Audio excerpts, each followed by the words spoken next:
어린 시절은 불우했습니다. 딱히 제 처지를 더욱 안타깝게 이야기하고 싶진 않지만 사회적인 기준을 봤을 때 제가 보냈던 어린 시절은 누가 봐도 불쌍하다고 여길만 했죠.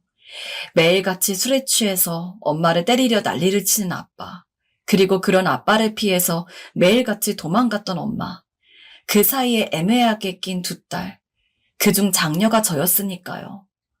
남들은 다 부모님 사랑받고 맛있는 것도 먹으면서 놀이동산도 가고 그러는데 저는 그런 거는 꿈도 꿀 수 없었습니다.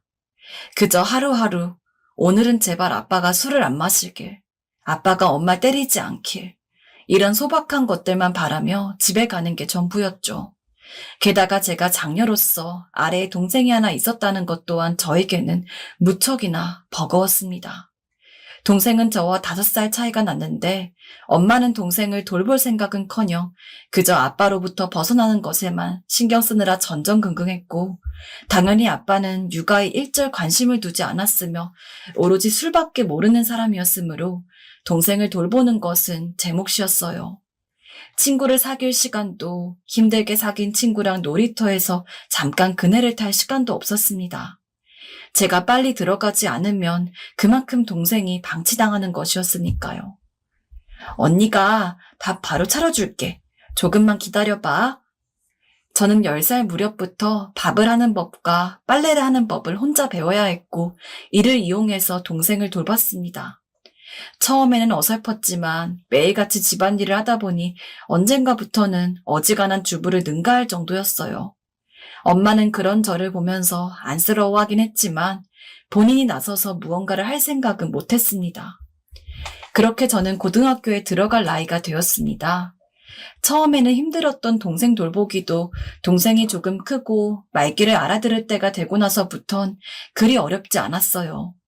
동생은 다행히도 어른스러웠고 제가 자신을 위해서 많은 신경을 쓰고 있다는 걸 알았기에 되도록 제 말을 들으려고 했죠. 동생은 좋은 가정에서 자랐다면 분명 정말 착하고 사랑스러운 아이로 자랐을 겁니다. 저는 부모님은 몰라도 동생만큼은 제대로 먹여 살리고 싶었기 때문에 원래대로라면 고등학교에 입학할 나이였겠지만 바로 공장에 취업을 했습니다. 경기도 외곽에 있었기에 출퇴근이 어려웠기에 하는 수 없이 동생을 두고 공장 기숙사에 가야 했어요.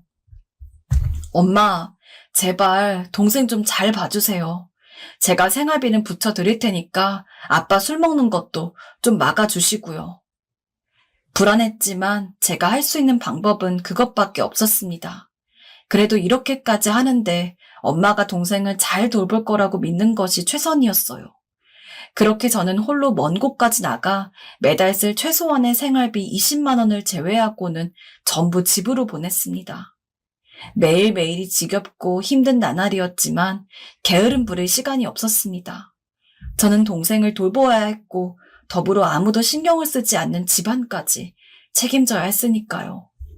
그나마 상황이 좀 나아진 것은 제가 공장을 떠나서 새로운 회사에 취직을 했을 때였습니다.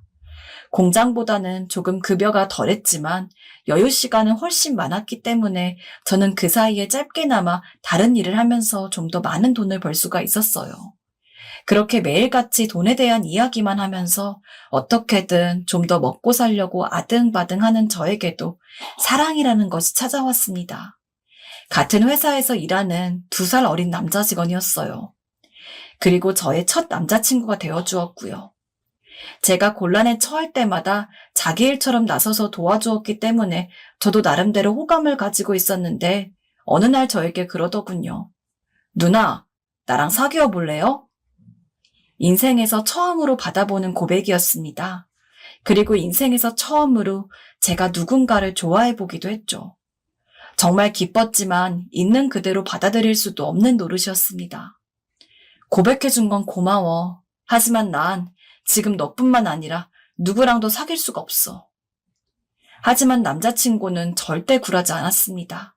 알겠다며 제 말을 알아들었다는 듯이 굴다가도 달에 한 번씩은 꼭 장난 같은 진담을 담은 고백을 날렸습니다. 이런 웃기는 관계가 약 반년 가까이 지속되었습니다. 제가 남자친구였다면 저 같은 여자는 금방 포기하고 말았을 텐데 이렇게까지 저에게 진심으로 대해주니 저도 욕심을 부리고 싶어졌어요. 그래서 아마도 남자친구의 10번째 고백이 제게 쏟아졌을 때 처음으로 웃으며 답했던 것 같아요. 그래, 우리 사귀자, 라고요. 저와 남자친구가 다니던 회사는 규모가 컸기 때문에 그 회사 역시 직원 전용 기숙사가 있었습니다. 하지만 연애를 시작하고 나니 동거를 하고 싶다는 생각이 들더라고요. 남자친구도 저도요. 그래서 함께 저렴한 원룸을 하나 잡아서 동거를 시작했습니다. 같은 회사였기에 그냥 회사를 다니면서도 자주 만날 수 있었지만 같이 살게 되니 그 기분은 단순히 연인 그 이상이었습니다. 마치 결혼을 한 것만 같은 착각이 들었죠. 별거 아닌 음식도 남자친구와 함께 먹으면 최고로 맛있다는 착각이 들었습니다. 사람들이 이런 걸 가지고 행복하다고 하는 건가? 라는 생각이 절로 들 정도로 남자친구와의 시간은 제게는 더 없는 기쁨이었어요. 그러다가 남자친구가 말했어요. 있지, 나 이 회사에서 조금만 더 일한 다음에 돈 좀 모으면 노량진으로 갈 거야. 가서 열심히 공부하려고.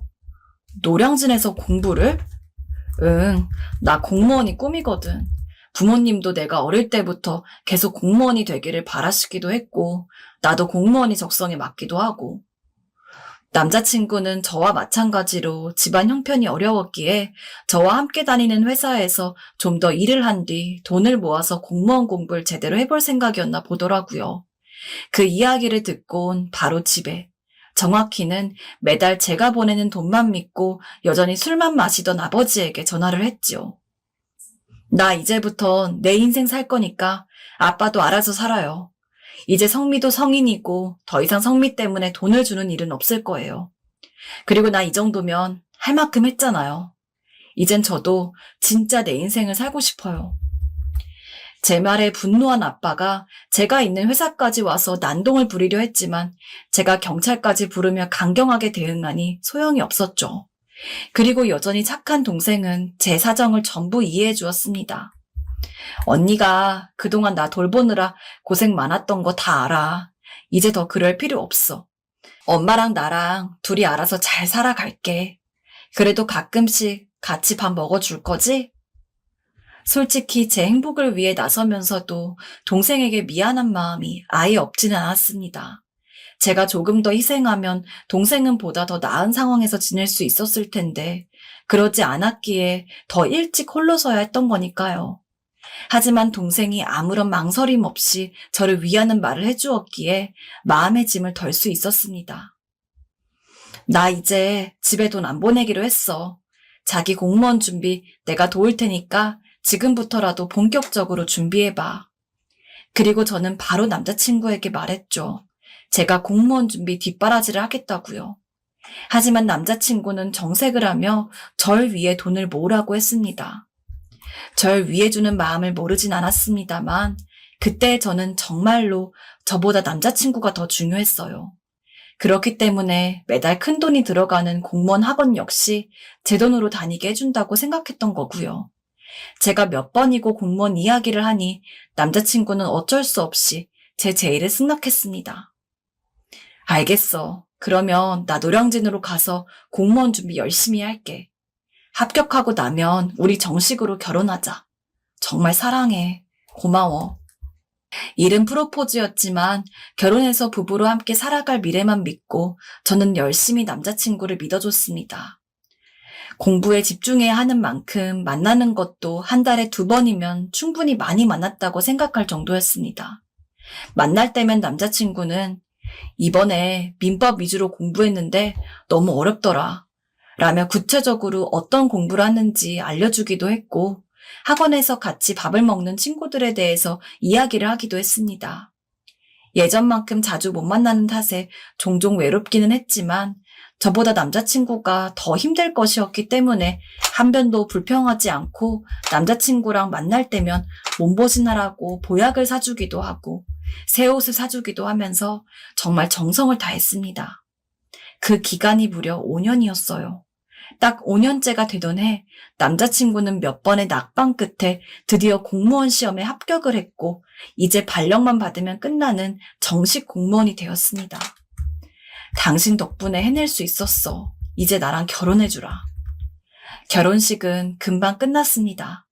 남편의 부모님은 쉽게 허락해 주셨고 엄마 역시 제 결혼에 대해서 아무런 반대를 하지 않았죠. 아빠랑은 제가 집에 대한 보조를 안 하겠다고 선언한 이후에 엄마와 이혼을 했기 때문에 굳이 허락을 받으러 갈 필요도 없었기에 쉬었습니다. 신혼여행에 돌아와서도 약 2년간은 너무너무 즐거웠습니다. 함께 돈을 벌고 함께 돈을 모으고 집안을 꾸려나가는 아주 작은 부분부터 큰 부분까지 함께 상의하에 모든 것을 이야기하며 산다는 것. 그것도 화목하다고 말할 수 있을 만한 분위기를 유지해 나간다는 것이 얼마나 어려운지 저는 알고 있었으니까요. 하지만 2년이 지나고 나서 남편이 점점 변해가기 시작했습니다. 그만 좀 닥달해. 짜증나. 지겨워 죽겠어. 이제 그런 건 당신이 알아서 좀 하면 안 돼? 짜증도 심해지고 저에게 화를 내는 일도 많아졌죠. 하지만 다 참았습니다. 그냥 요새 일이 힘들어서 그런 거라며 견뎠어요. 공무원은 직종 자체는 안정적이지만 업무 강도가 약하지 않다고 들었기에 남편도 그로 인한 스트레스가 많았을 것이라고 애써 저를 위로했습니다. 하지만 남편은 달라지지 않았습니다. 나 오늘부터 조깅 동호회에 가입해서 주말마다 나갈 거야. 통보처럼 이런 이야기를 하더니 정말로 주말이 되면 쏜살같이 아침에 나가서 밤늦게 들어오기 일쑤였죠. 게다가 원래 남편은 폰 잠금도 하지 않는 성격이었는데 그 조깅 동호회라는 것을 나간 뒤로부턴 폰을 잠궈놓곤 제가 시간이라도 확인하려고 남편 폰을 들면 엄청 예민하게 굴었습니다. 당신이 왜 내 핸드폰을 확인해? 아무리 부부 사이에도 지킬 건 있어야지. 맹세코 사귄 뒤로 그리고 결혼 후에도 한 번도 보여주지 않은 모습이었습니다. 저희는 예전부터 서로 핸드폰을 보는데 거리낌이 없었거든요. 둘이 함께 아는 사이면 상대방을 대신해서 답장 메시지를 보낸 적도 있고 가변 핸드폰 게임을 할 때도 네 핸드폰, 내 핸드폰 구별 없이 사용해온 날이 더 많았습니다. 근데 이렇게까지 화를 내며 이상하게 구니 저로서는 당연히 의심이 될 수밖에 없었죠. 결국 저는 흥신소에 남편이 대체 무슨 짓을 하는지 물어볼 수밖에 없었습니다. 그리고 그 결과는 제게 무척이나 충격적이었어요. 조깅 동호회에 들어간 것은 맞으나 단순히 조깅만 하는 것은 아니었습니다. 멤버 하나랑 데이트도 하고 심지어는 모텔도 부지기수로 들락달락거린 거였죠. 게다가 남편과 바람이 난 멤버는 저희 집 근처 초등학교 선생님이었습니다. 모든 증거는 다 제 손에 있었어요. 너무 화가 나서 모든 걸 유포할까 싶었지만 참 미련하게도 저는 그 꼴을 다 봤음에도 여전히 남편을 놓을 수가 없었습니다. 내가 이 사실을 알린다면 남편이 그 상간녀에게 가버리면 어쩌나 라는 불안감이 온몸을 감쌌습니다. 특히 어렸을 때부터 불우하게 자라왔던 터라 올바른 가정을 꾸리고 싶은 마음이 굴뚝 같았어요. 그래서 마음과는 다르게 참을 수밖에 없었어요. 열받고 또 서럽고 슬프고 죽고 싶은 나날이었죠. 하지만 남편은 이런 저를 눈치채지 못했습니다. 우울증은 저를 좀먹어 갔습니다. 남편 몰래, 아니 사실상 몰래도 아닙니다. 그냥 아무렇지 않게 병원에 다녀왔으니 남편이 몰랐을 뿐이니까요. 정신과에 가서 상담을 받았고 약도 타왔습니다. 우울증의 정도가 심각해서 병원도 꾸준히 가야 했고 약도 빼먹지 않고 먹어야 했어요. 그런 생활을 계속 하다 보니 더는 참을 수가 없었습니다. 이전에는 혹시나 남편에게 모든 것이 알려질까봐 일부러 초등학교 선생님이라는 그 상간녀도 건드리지 않았지만 지금 와서는 최소한 그 상간녀라도 절벽으로 몰아가야 제가 살 수 있을 것 같다는 생각이 들어서 흥신소에서 알아둔 상간녀의 남편 전화번호로 전화를 걸었습니다. 당신 아내가 내 남편이랑 바람을 피고 있어요. 내가 말하는 장소로 나오면 더 자세히 알려줄게요. 이판사판이었습니다. 그 당시에 저는 정말로 목숨을 버릴 각오를 하고 있었기에 떠나기 전에 이 정도로 일을 벌이는 것쯤이야 아무것도 아니었죠. 처음엔 상간녀에게 전화를 걸까 싶었으나 애초에 부인 있는 사람이라는 걸 아는 사람이기에 제대로 마음을 먹고 대비를 하지 않는 이상은 눈도 깜짝 안 할 것 같다는 생각이 들었고 남편을 공략하는 게 조금 더 현명해 보이더군요. 상간녀의 남편은 제 전화에 별 말도 안 하고 알았다고만 한 뒤 시간에 맞춰 약속 장소로 나왔습니다. 아내가 바람을 피고 있었단 사실을 알고 있었던 건지 아니면 원래 성격상 겉으로 표정을 드러내지 않는 타입인 건진 몰라도 자기 아내가 유부남이랑 바람 폈단 이야기를 들은 사람치곤 참 평온해 보였습니다. 여기 사진이요. 제가 직접 흥신소에 의뢰해서 받아냈어요. 당신 번호도 흥신소에서 알려줬고요. 조금 의심은 하고 있었는데 정말 바람을 피고 있었다니. 남자는 사진을 보여주고 나서야 조금 놀란 표정이었습니다. 저는 사진 외에도 남편과 상간녀가 나눈 문자 메시지 내역까지 전부 출력해서 가져다 줬습니다. 남자는 아무 말도 못하고 제가 주는 자료들만 조용히 챙기더라고요. 난 이제 더 이상 살 자신이 없어서 마지막으로 그 여자 가정이라도 다 파탄내고 싶어서 이렇게 부른 거예요. 당신한테는 미안해요. 내 욕심 때문에 알고 싶지 않은 걸 알아버린 걸 테니까요. 언제까지 모를 순 없는 건데요. 미안해하지 않아도 됩니다. 남자에게 모든 것을 건네준 후 저는 밖을 나왔습니다. 제가 마음먹었던 걸 실행하려고요. 강에 뛰어들어서 죽을 작정이었기에 있는 곳에서 가장 가까운 강가로 향했죠. 이상하게 아무런 미련도 남지 않았습니다. 애초에 전부 포기를 한 상황에서 각오했기 때문이었겠죠. 강가 근처에 내리니 이미 날은 어두워져 있었고 사람도 없어서 뛰어내리기는 딱이었습니다. 옷가지들을 대충 벗어놓고 신발도 벗어놓고 난간을 넘어서 물로 뛰어들려는 그 순간 잠깐! 멈춰요! 고요한 정막을 뚫고 들어오는 남자의 소리에 저는 깜짝 놀란 채 저도 모르게 난간에서 내려왔습니다. 발을 헛디뎌 넘어질 뻔한 것을 간신히 추스리고 소리가 들려온 곳을 살펴보니 아까 만났던 그 상간녀의 남편이 있었습니다. 대체 제가 있는 곳을 어떻게 알았나 싶어 어안이 벙벙하게 쳐다만 보고 있는 제게 남자는 이렇게 말했습니다. 이렇게 허망하게 죽는 게 어디 있습니까? 지금 당신이 죽는다고 해서 당신 남편이 반성이나 할 것 같아요? 남자는 제가 카페에서 했던 말을 유심히 듣다가 제가 나가며 택시를 잡는 걸 본 뒤 바로 다른 택시를 잡아서 저를 뒤쫓아온 거였죠. 안 할 거 알지만 상관없어요. 어차피 저는 지금 제가 처한 이 상황을 버티기가 힘든 거니까요. 그리고 남자의 손에 이끌려 한적한 포장마차에서 이런저런 이야기를 계속 이어갔습니다. 둘이 어떻게 두 사람에게 고통을 줄 수 있을지 의논을 하기 시작했어요. 그리고 분위기 때문인지 술 때문인지 모르겠지만 답을 정했습니다. 우리 맞바람 한번 피워봅시다. 그날 처음 보는 남자의 말이 어떻게 그렇게 제 마음을 울렸을까요? 분명 그 남자를 다시 보기 전까지만 해도 그저 생을 포기할 생각밖에 없었는데 남자의 말을 듣고 보니 100배로 되갚아주고 싶다는 열망이 불탔습니다. 그렇게 저는 남자의 설득에 차에 타서 함께 모텔로 향했고 같이 밤을 보냈습니다. 그 이후로도 저는 상간녀의 남편과 주기적으로 만났습니다. 그리고 언젠가 서로의 아내와 남편에게 응징할 의향으로 보낼 증거를 남겨두기 위해 의도적으로 사진과 영상을 찍어두기도 했죠. 처음에는 이러한 방향이 남편에게 응징을 할 수 있는 최선이란 생각이 들었는데 지금은 솔직히 잘 모르겠습니다. 이렇게 해봤자 남편이나 그 상간녀와 같은 사람이 되는 것 같다는 생각이 들기도 하고 애초에 날 하나도 신경 쓰지 않고 다른 여자랑 놀아난 사람인데 내가 다른 사람이랑 바람을 핀다고 해서 눈 하나 깜짝할까 싶기도 하고 오만 가지 생각이 들더군요.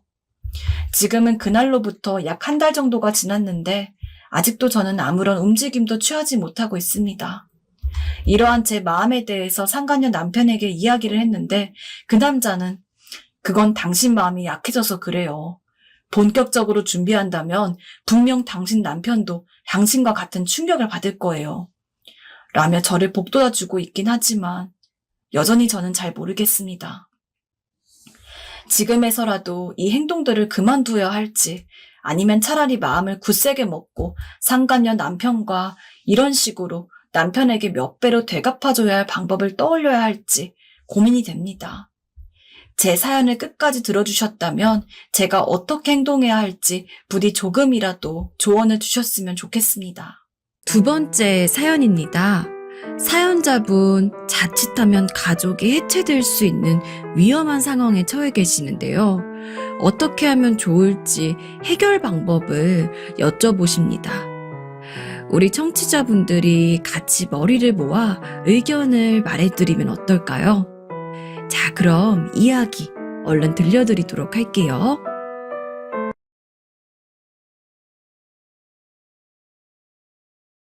안녕하세요. 어디 하소연할 것도 없고 마음이 답답해서 익명의 힘을 빌려 사연을 써봅니다. 지금의 남편과는 제가 대학교 1학년일 때 만났습니다. 남편은 저보다 1살 위 같은 과 선배였죠.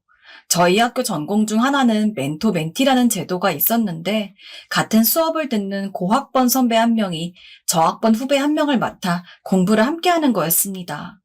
주로 선배들이 후배의 과제 등을 많이 도왔지만 그것 말고도 팀 과제를 함에 있어서 서로 조력이 되기도 했죠. 그리고 저의 멘토는 남편이었으며 남편의 멘티가 저였습니다. 너가 나랑 짝하는 후배야? 잘 부탁한다. 네, 잘 부탁드립니다, 선배님. 저는 사람들이랑 어울리는 게 세상에서 제일 어려웠기에 이런 식으로 교수님이 일방적으로 붙어주는 사람이랑 무언가를 하는 게 너무 힘들었습니다. 그래서 내심 한 학기가 끝날 때까지도 남편과 수업 관련된 이야기를 빼곤 사적으로 어울릴 일은 없을 거라고 생각했죠. 하지만 남편은 제가 평소 봐온 모습보다도 더 친화력이 좋은 사람이었습니다. 일찍 왔네. 이거 먹을래? 누가 봐도 본인 점심으로 싸온 샌드위치를 반으로 뚝 잘라 나눠주기도 했고 또 어느 날은 제 생각이 나서 사왔다며 학교 근처 카페에서 따뜻한 커피 한 잔을 가져오기도 했습니다. 어릴 때 이야기이긴 하지만 보통 새학기 들어가서 친구를 사귀려면 먹을 거를 나눠주는 게 제일 직방이라고 하는데 제가 당하고 보니 대학에 들어와서도 마찬가지인 듯 하더라고요. 분명 처음에는 너무 어색하고 어려운 선배 정도였는데 어느 순간부터인가 남편과 대화를 나누는 것이 전혀 어렵지가 않았습니다. 너네 엄청 친하다. 언제부터 이렇게 친해졌어? 우리 원래 친했는데. 그치, 유민아? 그렇게 제법 친한 오빠 동생 사이로 지내던 저희가 연인으로서 지내게 된 것은 딱 8개월 정도 뒤였습니다. 고백은 남편이 먼저 했죠. 남편은 졸업을 하기 전부터 공무원 준비를 하고 있었는데 더 바빠지기 전에 저에게 마음을 이야기하고 싶다고 털어놓았습니다. 내가 이기적이라는 건 알아. 하지만 정말 내가 너랑 말 한마디 나누기 힘들 정도로 바빠진다면 기껏 가까워진 관계가 멀어질 테고 그러면 나는 더 이상 너한테 사귀자는 이야기도 하기 어려울 것 같아. 그래서 섣부르지만 지금 고백하는 거야. 참 서툰 프로포즈였지만 왜 그게 그렇게 싫지 않았을까요? 저는 다 괜찮으니 사귀자고 했습니다. 공무원 시험을 준비하는 것도 기다려줄 수 있다고 했어요. 남편은 그런 저를 끌어안고 아무리 바빠도 너한테 소홀하지 않도록 노력할게. 정말 잘해줄게. 라며 그날부로 저희는 공식적인 연인이 되었습니다. 공무원 준비를 하던 남편은 참 운이 좋게도 대학을 미처 졸업하기도 전에 9급에 합격을 해서 발령을 기다리게 되었어요. 한 번에 붙은 거였죠. 남편만큼 저 역시 기뻤습니다. 남편이 힘들어할 때마다 선물도 사가고 도시락도 싸갔던 노력이 조금이나마 빛을 발한 느낌이었거든요. 아무튼 남편은 그 길로 어차피 공무원 붙었는데 대학 다녀서 뭐해. 등록금만 아까우니까 그냥 자퇴할 거야. 라며 바로 자퇴서를 내고 이르게 사회생활을 시작했습니다. 하지만 그렇다고 해서 저희가 지내오던 기본적인 스타일이 변하진 않았어요. 저는 아주 부유하진 않았지만 그렇다고 해서 부족한 건 절대 아닌 집안에서 자라왔기에 용돈도 남들보단 좀 넉넉해서 평소 데이트를 할 때 데이트 비용은 거의 제 지갑에서 나왔습니다. 남편이 공무원 생활을 하며 돈을 번 이후부터는 그 비율이 조금 줄긴 했으나 여전히 제가 데이트 비용의 대부분을 냈어요. 왜냐하면 남편은 시골 출신인데다가 집안이 여전히 가난한 상황이었기에 본인이 서울에서 살고 있는 월세와 생활비 등을 제외하고는 전부 집에 보내줘야 했거든요. 내가 더 잘해줘야 하는데 미안해.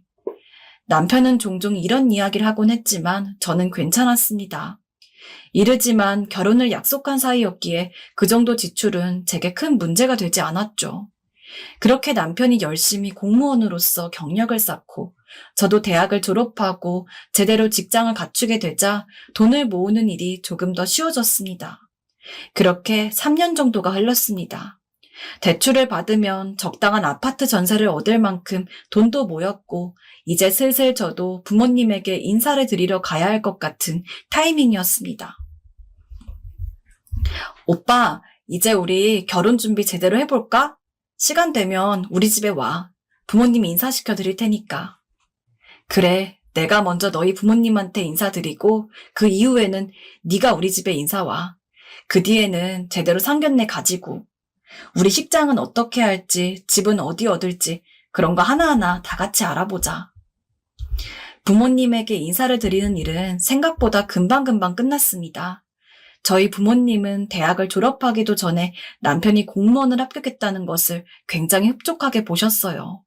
성실하고 머리도 좋은 사람이라면서 말이죠. 나중에 남편이 가고 나서 집이 가난한 것은 조금 흠이라며 보긴 하셨지만 본인이 저렇게 열심히 일하는데 설마 네 손에 물이라도 묻히겠어?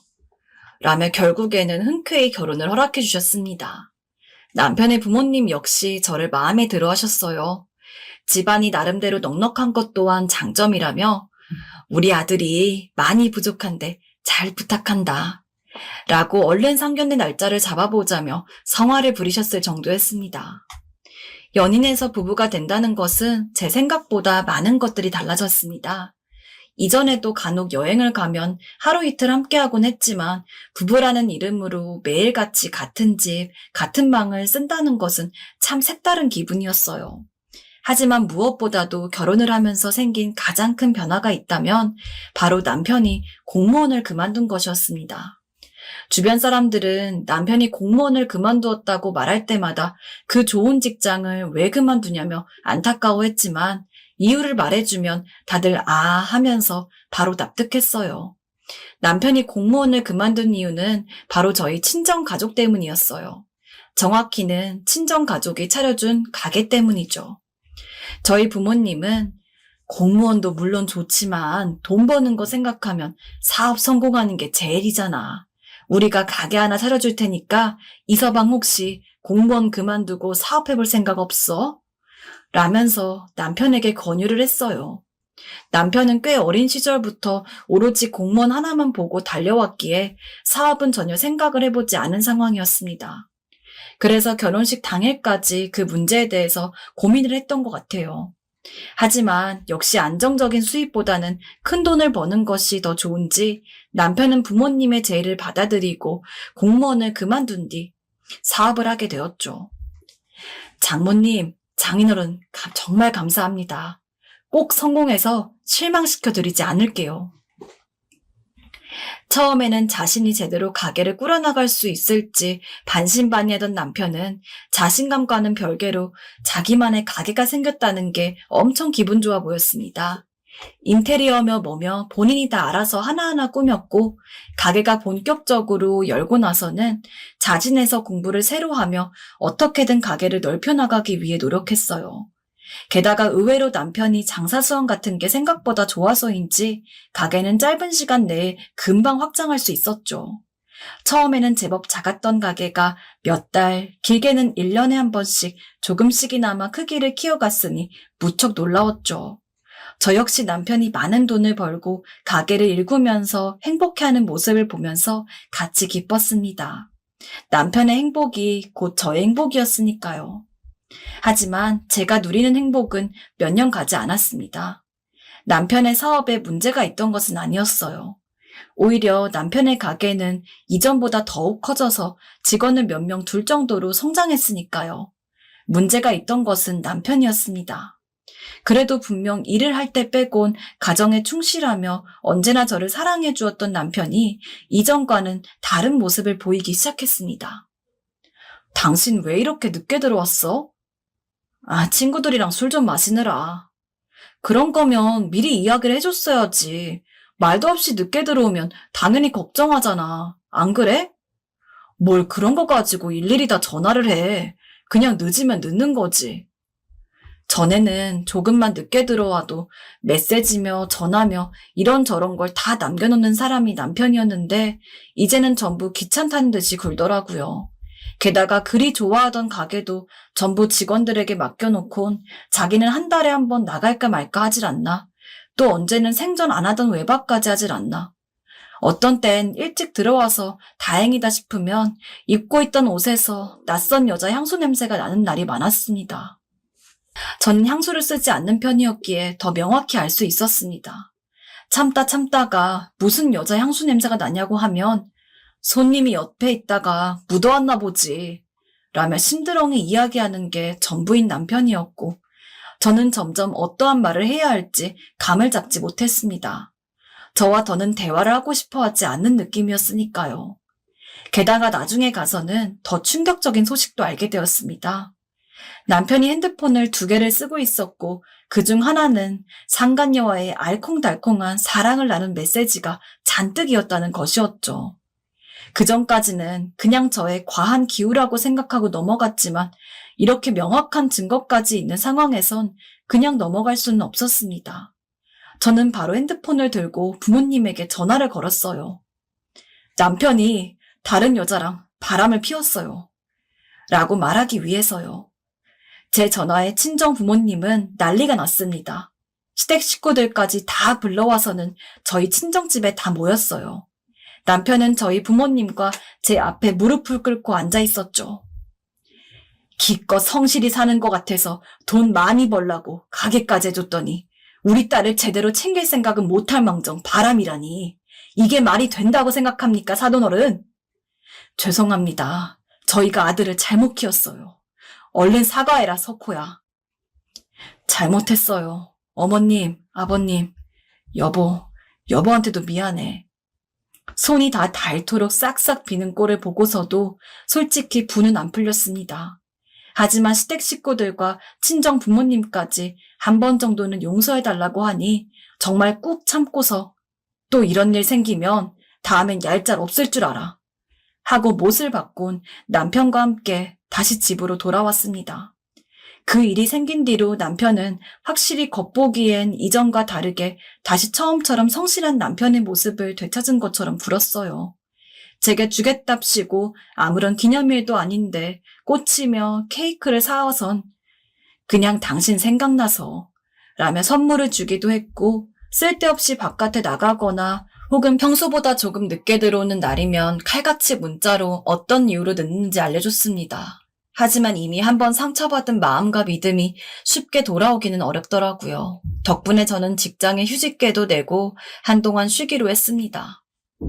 나 일 좀 쉬려고. 생각해보니 그동안 돈 버느라 놀러 다니지도 못한 것 같아서 몇 달 정도는 여유 있게 살 거야. 어차피 돈은 당신이 벌고 있으면 되니까.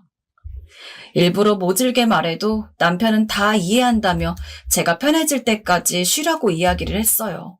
그렇게까지 말을 하니 조금 아팠던 양심도 금세 괜찮아졌죠. 그날부터 저는 시간이 되는 친구들과 매일같이 만나 양식을 먹으러 다니고 예쁜 디저트가 나오는 카페에 맛있는 디저트들을 먹고 도서관에 영화관 등등 그동안 못 다녔던 곳들을 다 다녔습니다. 그렇게 여유로운 시간을 보내니 조금 마음이 나아지더라고요. 한번 저를 위해 살기 시작하니까 이전에 남편만을 위한 삶, 가정만을 위한 삶을 살던 시절로 돌아갈 수가 없었습니다. 나 내일부터 헬스장 다닐 거니까 그렇게 알고 있어. 그래서 저는 일방적으로 통보를 하며 집안을 꾸리느라 망한 체력과 몸매를 되살리기 위해 헬스장을 끊었습니다. 운동에 조예가 있는 것은 아니었지만 이럴 때일수록 제대로 몸을 단련하지 않으면 더 몸이 약해질 게 뻔했기에 억지로라도 노력을 해야 했죠. 솔직히 오래 다닐 수 있을 거라고는 생각 안 했습니다. 이전에도 헬스장을 다녀봤지만 늘 작심삼일이었거든요. 하지만 이런 저의 생각은 어느 한 남자로 인해 운명같이 뒤바뀌었습니다. 안녕하세요. 처음 보는 얼굴인데 이번에 새로 오셨나 봐요. 남자는 런닝머신을 뛰고 있던 제 옆으로 와서 말을 걸었습니다. 잘생긴 데다가 몸까지 좋은 사람이었죠. 아무리 남편이 있었다지만 예전처럼 남편만을 바라보고 있지 않았기에 저는 당연히 마음이 흔들렸습니다. 물론 일순간일 뿐 그 남자랑 어떻게 잘 될 거란 생각은 하지 않았어요. 우선 남자가 저에게 관심을 가지게 될 거란 생각도 못했고, 그때까지는 남편이 바람을 피웠다고 해서 저까지 불륜을 저지르고 싶지는 않았으니까요. 하지만 남자랑 만나는 날들이 길어지면서 점점 생각이 바뀌었습니다. 이렇게 몸 좋고 잘생긴 남자가 계속해서 관심을 보여주는데 가만히 있어야 하나 싶었죠. 애초에 저는 남편 하나만을 바라봤고 남편이 바람 안 피고 그대로 가정에 충실했다면 맹세하건대 아무리 잘생기고 아무리 몸매 좋은 남자가 눈앞에 나타났어도 저는 단 한 번도 흔들리지 않을 자신이 있었습니다. 하지만 남편이 먼저 저의 신뢰를 부수었죠. 이러한 상황에서 이처럼 좋은 조건의 남자가 나타나니 저 역시 당연히 그 남자에 대해서 매일같이 생각할 수밖에 없었습니다. 당신 뭐 안 좋은 일 있어? 바람핀 것을 걸린 이후로 남편은 퍽 다정한 기세를 띠며 굴었지만 이제는 전부 가식처럼 보였기에 마음에 와닿지도 않았고 오히려 남편이 제게 달라붙는 게 귀찮아졌습니다. 그런 생각이 점점 머리를 침령할수록 헬스장에서 만난 젊은 남자만이 떠올랐죠. 어차피 자기가 먼저 바람 폈는데 내가 핀다고 뭐 더 문제가 되겠어? 쌤쌤이지. 라고 생각했던 것 같아요. 그 이후로 저는 행동을 다르게 했습니다.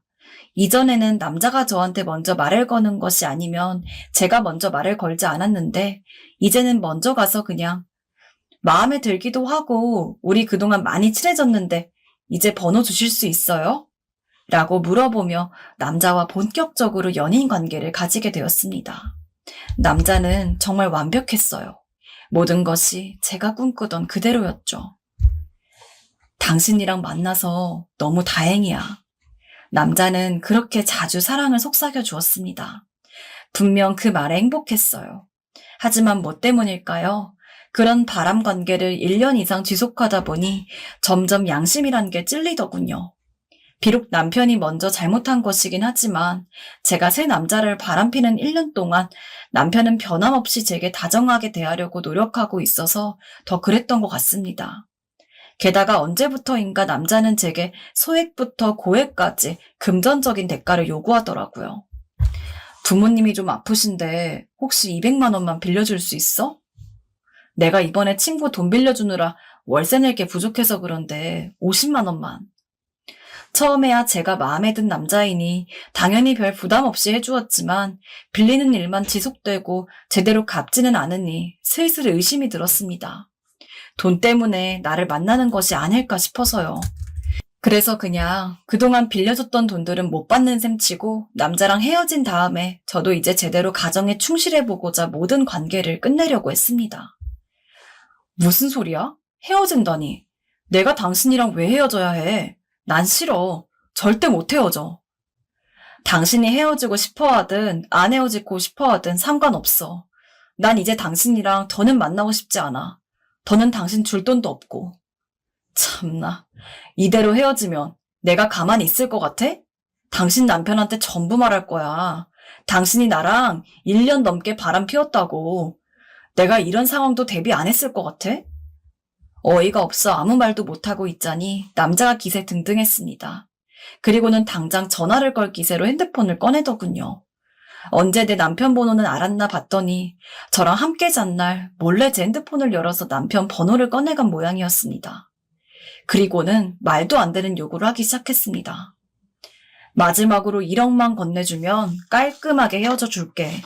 아니면 나도 내가 어떻게 할지 몰라? 이 마당에까지 돈을 요구하는 것을 보니 정말 제가 좋아서가 아니라 돈 때문에 만났다는 게 확실해지더군요. 몇십 몇백만 원도 아니고 1억이라는 큰 돈을 줄 순 없었습니다. 그 남자가 진짜 저를 좋아한다고 착각하고 있을 때 했던 부탁이라 하더라도 마찬가지였을 거예요.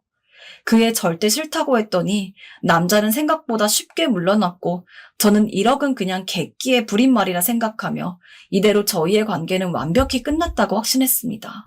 하지만 바로 다음 날 남자에게 문자가 왔죠. 한 장의 사진과 함께요. 이대로 당신 남편한테 이야기할까? 내가 당신 상간남이라고? 어떻게 안 건지 남자는 남편이 하는 가게에 간 것이었습니다. 그리고 남편네 가게에서 파는 음식과 함께 멀리서 찍힌 남편의 얼굴이 담긴 사진을 제 핸드폰에 보낸 것이었어요. 정말 제대로 각오한 거구나 싶어서 하는 수 없이 눈물로 대출을 받아 1억을 남자에게 전달했습니다. 이게 마지막이야. 너 무서워서 주는 게 아니라 불쌍해서 주는 거야. 앞으로 다신 연락하지 마. 고마워. 깨끗하게 물러나 줄게. 돈 잘 쓸게. 지금 그 일이 일어난 지 3달이 지났습니다. 근데 또 그 남자에게서 연락이 왔어요. 이번엔 5천만 원을 보내달라고요. 진짜 미치겠어요. 애초에 한번 돈을 준 게 잘못이었을까요? 굳이 더 집에 분란을 일으키기 싫어서 남편 귀에 들어가지 않길 원했던 건데 이렇게 된 거 그냥 남자가 불륜 사실을 이야기하든 말든 내버려둬야 할지 아니면 남자가 말하기 전에 제가 먼저 남편을 앉혀놓고 모든 사실을 이실직고 해야 할지 며칠 안에 돈을 안 주면 불륜 사실을 이야기할 거라면서 마지막으로 문자도 남겨놨기에 그 안에는 해결을 봐야 할 텐데 일단 설사 남자가 요구한 5천만 원을 준다 해도 결국 나중엔 또 돈을 요구할 거란 생각이 듭니다. 아예 싹을 잘라야 할 텐데 어떻게 하는 것이 가장 좋은 방법이라고 할 수 있을까요? 좀 도와주세요.